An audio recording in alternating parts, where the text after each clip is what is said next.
Hello, everyone. Today, we're going to start Chapter 2, Part A, Operation Strategy in a Global Environment.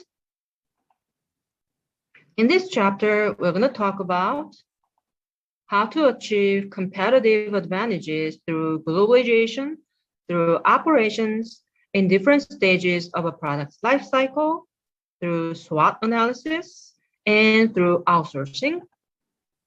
The first question is, how do we achieve competitiveness through globalization? What do we mean by a global company? We call something a global company if it has customers globally. We call something a global company if it sources materials globally. We call something a global company if it has international employees. We call something a global company if it sources labor globally. So why should we become a global company? For example, why should we have customers globally? Because we want to understand the market and find new customers. Why should we source materials globally? Because by sourcing unique resources, we can improve a supply chain and we can source high quality materials at lower costs. Why should we have international employees? Because we want to attract and retain global talent. Why should we source labor globally? Because we want to reduce the costs.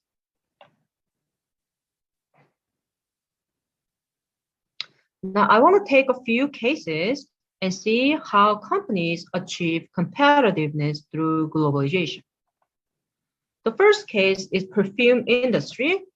One of the main ingredients of perfume is the essence extracted from flowers of the Mediterranean.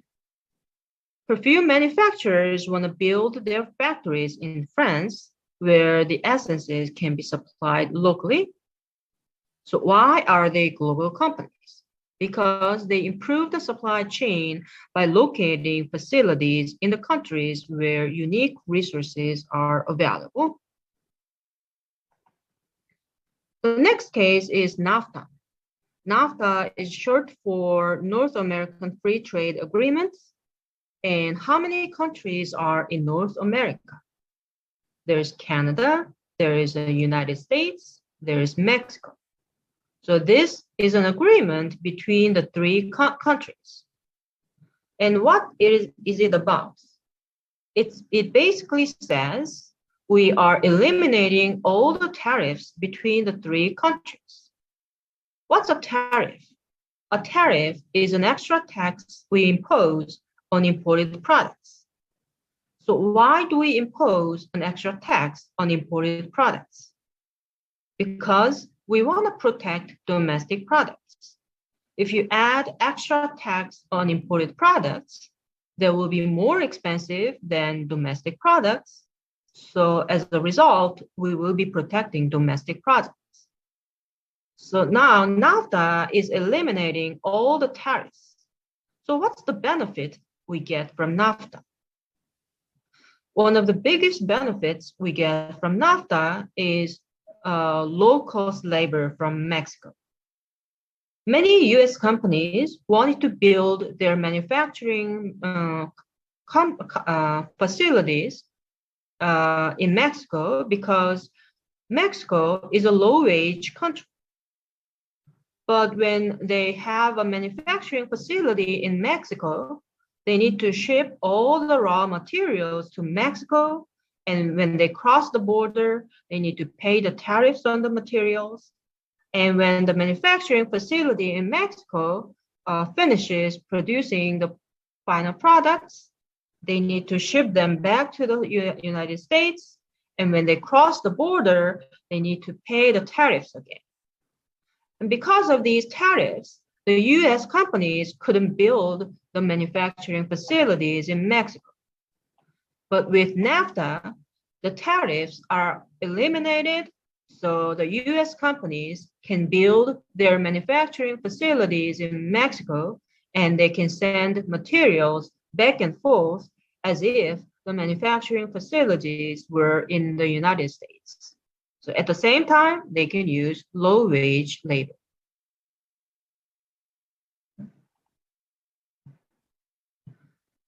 The next case is Choco Pie, which is a chocolate-covered snack initially sold by Orion Corporation in South Korea from 1974.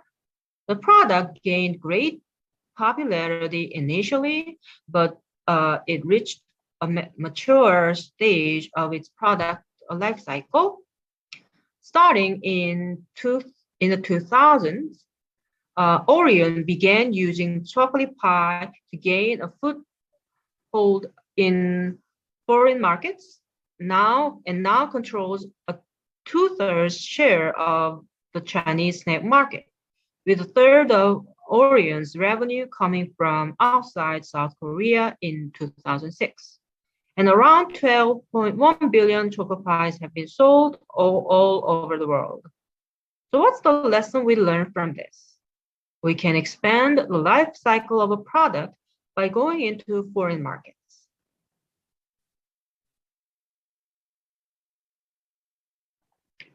So next, let's talk about how to achieve competitive advantages through operations.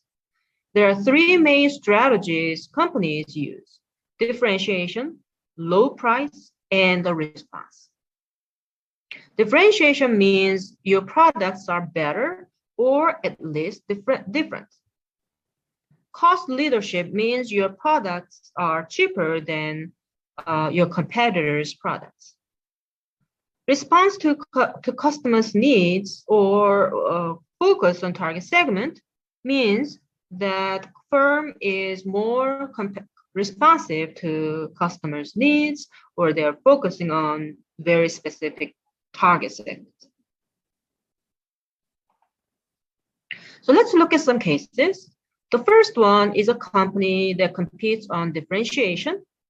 When companies introduced disposable latex gloves, many doctors complained that they were allergic to latex. But SafeSkin developed a hyperallergenic gloves that reduced allergic reactions. Then it added texture to its gloves, and then it developed a synthetic disposable glove for those who are allergic to latex. So what's the lesson we learned from this? SafeSkin is differentiating their products. Now let's look at some companies who are competing on cost leadership. Southwest Airlines is known as world's largest low-cost carrier. And how can they cut costs? They use secondary and regional airports, and they provide fewer fare options, and and snacks only or no meal flights, and no downtown ticket offices. The next one is France Colruyt, a Belgian discount food retailer, and it cuts overhead costs by using converted factory warehouses, movie theaters, and garages as outlets. Customers find no background music, shopping bags, or bright lights. And the next one is Walmart. Walmart cuts inventory costs using cross-docking. I want to take a moment to talk about cross-docking. So what do you mean by cross-docking? It's a practice of unloading materials from an incoming truck and loading these materials directly into outbound trucks with little or no storage space in between. The key word in this description is no storage space. So let's compare a cross-dock to a distribution center. What's the difference between the two? In a regular distribution center, there's a building, and we store things in here. Outside the building, there's a parking space for incoming trucks and outgoing trucks. On the other hand, at a cross-dock, there is no building. There's no place for storage. there's only a parking space for incoming trucks and outgoing trucks. So whenever an incoming truck arrives, we should unload the shipment immediately and put this directly to an outgoing truck because there's no space for storage. So what are the advantages and disadvantages of cross-docking? The biggest advantage is you can save money on inventory holding cost because you don't need to rent this building. You don't need to hold any inventory in this building. Now, how about the disadvantages? One of the biggest disadvantages is that you need to make sure that suppliers and buyers send their trucks to the cross-docking place at the same time, because their trucks should be at the cross-docking place at the same time, and because there's no storage no storage space, and this is just a parking space, and the trucks can't stay here for a long time. In other words, we need to coordinate between suppliers and buyers so that their trucks are in this place at the same time.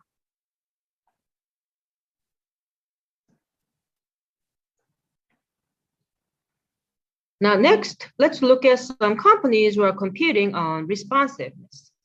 By responsiveness, we mean the following. Can we change existing products to adapt to changing customers' needs? Or can we do this quickly in a reliable way? I want to introduce Zara's lightning-fast processes. Zara is a clothing company, by the way, with a design to hanger time of 9 to 15 days. Zara can sense a new trend and capitalize on it quickly. So what's the design to hanger time?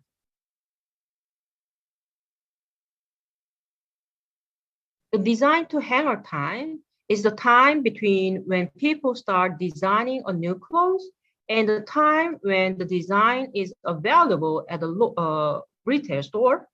And the design to hanger time for Zara is 15 days or less, which is really fast. How can they make it possible? Their headquarters is in Spain and their designers are there. So they design the clothes there and they produce them there in-house. They make them in small batches and they release these batches to local retail stores and see if people like the new design. If people like the new design, they're going to start producing more of this design. But if people don't like the new design, they're going to stop producing the new design. So that's how Zara produces new designs so fast. Now let's compare this to Gap. Gap has the design to hanger time of 3 to 6 months. Why? Because they outsource the production of clothes to low-wage countries in Asia. And because of this outsourcing, there's a long production lead time. Now let's talk about the advantages and disadvantages of Zara's strategy.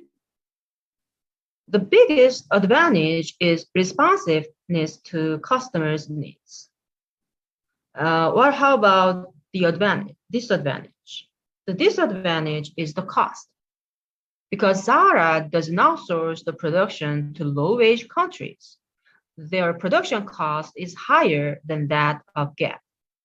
And because of the high production cost, their retail price should be higher.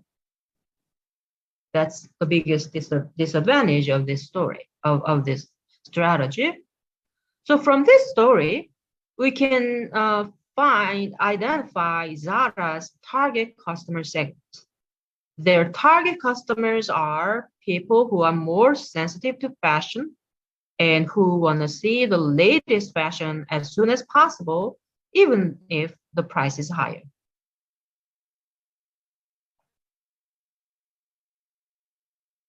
Next, let's talk about how to achieve competitive advantages in different stages of a product's life cycle. So what do we mean by a product's life cycle? How many stages are there in a product's life cycle? 4 stages: the introduction stage, the growth stage, the maturity stage, and the decline stage. In the introduction stage, you just launched a new product. So not many people know about this product. Are you making a profit? No. In this stage, you're not making any profit. The good thing is there is less competition because people are watching you and they are wondering if you're ever gonna make any profit. Now you survive the introduction stage and you start making profits. You go to the growth stage. What happens now? People saw that you are making a profit, so they want to jump into the business. So there's more competition. In order to survive, you need to compete on differentiation. You need to differentiate your product. So your strategy should be the differentiation strategy. In the growth stage, now the players in the market space compete on differentiation. The price ranges are different. The quality ranges are different. In this stage, you are competing on differentiation. Now you move on to the maturity stage.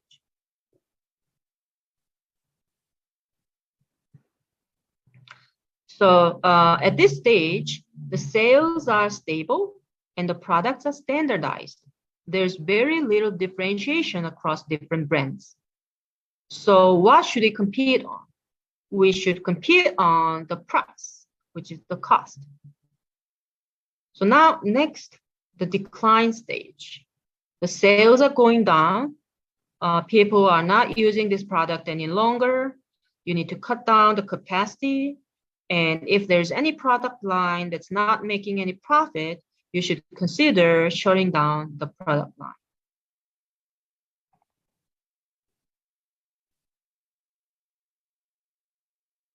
Now, I want to give you a couple of exercise problems. What stages are the following products in? For example, desktop computers. Do you think they are in the introduction stage, the growth stage, the maturity stage, or the decline stage? I think they are in the decline stage. How about the tablet computers? How about the electric vehicles and so on? Please pause this video, take a few minutes, and come back with your answers. So let's check the answers together. Tablet computers are in the growth or maturity stage. Electric vehicles are in the growth stage. iPods, decline stage. Radios, decline stage. Cars with self-driving capacity, introduction or growth. Washers and dryers, the maturity. Flat screen TVs, maturity or decline. Segway, definitely decline. The next exercise problem: what activities should you focus on in each of the following stages? Introduction, growth, maturity, and decline. You can choose from the following possible answers. For example, in the introduction stage, should we make the production process more reliable, or should we minimize the production costs? You can select some of the answers from this list for the introduction stage, and then you can go to the growth stage. Again, you can choose some of the answers from this list for the growth stage, and so on. Please pause this video, take a few minutes, and come back with your answer.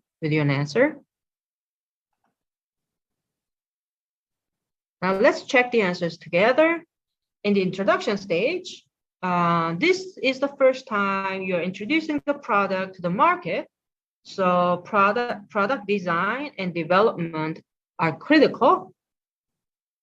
And since this is the first time you're selling the product in the market, you need to see if customers like the product. And if there's anything that you need to change, you need to make those changes. So frequent product and process design changes. Next, short production runs. What do you mean by this? That means you're producing your product in small batches. Why? You don't know how many people will want to buy your product. So you can't produce them in large quantities. So you're producing them in small quantities. And because you're producing them in small batches, there's no economies of scale, and the production cost per unit is going to be higher. This production cost per unit is relatively high. Next, limited models. Again, this is the first time you are introducing your product to the market, so you're going to start with a few number of models. And next, attention to quality. You want to attract new customers, and to attract new customers, the first impression is very important. So quality is very important. Next, you go to the growth stage. The market share is growing, and you need to increase the capacity of your production line. How much capacity should you add? To answer this, you need to forecast demand. Forecasting is critical.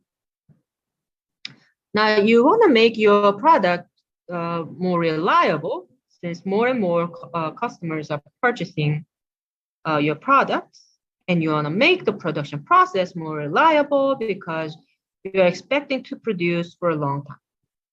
Production and process reliability. Now, people saw that you're making a profit in this market, so they start getting into the market. So there's more competition, and you need to think about how to survive this competition. So competitive product improvements and options.